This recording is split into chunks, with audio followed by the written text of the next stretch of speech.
Сәлем достар, бүгін банафи пайдың рецептімен бөлісетін боламын. Соңғы кездері отбасымда өте жиі жасалып жүрген десерттердің бірі.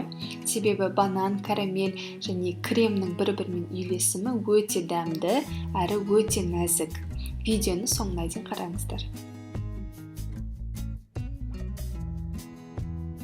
Апта сайын жүктелетін жаңа видеолардан хабардар болып отыру үшін менің каналыма тіркеліп қойуды ұмытпаңыздар. Ең алдымен блендерде печеньені үгітіп алдым. Енді сары майды ерітіп, аз-аздан ғана қосамын. Қайта-қайта тексеріп тұрамын. Алақаныма қысқанда өзінің формасын ұстау керек, және де саусақпен бөлгенде ірі 2-3 қана бөлікке бөлінуі қажет. Егер майдаланып кетсе, тағы да май қосу керек деген сөз. Енді жақсылап май жағылған формаға орналастырып, шетінен бастап формасын келтіре бастаймын. Ең соңында бетін стаканмен тегістеп шықтым. 180 градуста қызып тұрған пешке 10 минутқа жібердім. Пештен шығып толығымен суығанша кремін дайындаймын. Ол үшін творожный сыр, сливки және де қант ұнтағын салып блендерлеймін.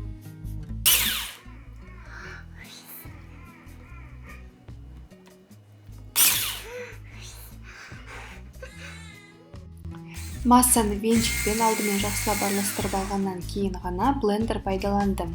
Крем осымен дайын. Ингредиенттердің нақты мөлшерін әдеттегідей видеоның төменгі жағында, яғни описание бөлімінен таба аласыздар. Енді толығымен суыған формаға орташа кесілген банандарды орналастырып шығамын. Бетіне не жағдайында жасалған карамель құямын. Карамельдің жасалу видео рецептісі менің каналымда бар, жоғарыда ссылкасын қалдырамын. Карамель болмаса, кәдімгі варенканы пайдалансаңыз болады, тек егер ол қою болса, водяной баняда ерітіп алыңыз. Үстінен кремді орналастырамын. Әдемі біркелкі болсын десеңіз, кондитерлік қаптың көмегімен жасасаңыз болады. Мен жай ғана осылай қойып, бетін тегістеп, беті түзу болып тұрғаннан кішкене ретсіз болып тұрғаны әдемірек көрінеді, сондықтан силиконды күрекшемді бетіне жабыстырып, қайта көтеріп әсемдедім. Ең соңында бетіне какао сеуіп шықтым. Егер кофе жақсы көретін болсаңыз, кофе сепсеңіз, пирогтан оның да дәмі шығып тұратын болады. Немесе шоколадты майдалап турап әсемдесеңіз де өз еркіңізде. Енді пирог дайын.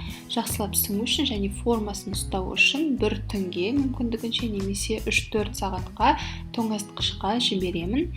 Сосын формадан абайлап алып, ысытатын ыдысқа орналастырамын.